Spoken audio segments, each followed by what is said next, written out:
Before we continue with the distribution, I also would love to thank Liftoff Mobile, the last company I have worked for before coming to Ethiopia, and especially the CTO, Harry Robertson. He initiated the conversations. He suggested to help us with these laptops. Also, Jovan, who is the IT manager. Thanks to their efforts, yes, this has happened with a very long delay because we had to run endless paperwork to get these laptops with no tax payment.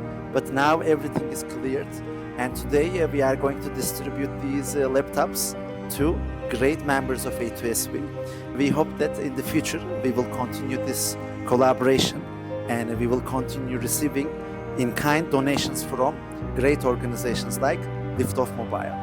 Thank you. Ebenezer Akwa. Oh, he's actually in Ghana. In Ghana, okay. Yes. This will go to Ghana. Okay.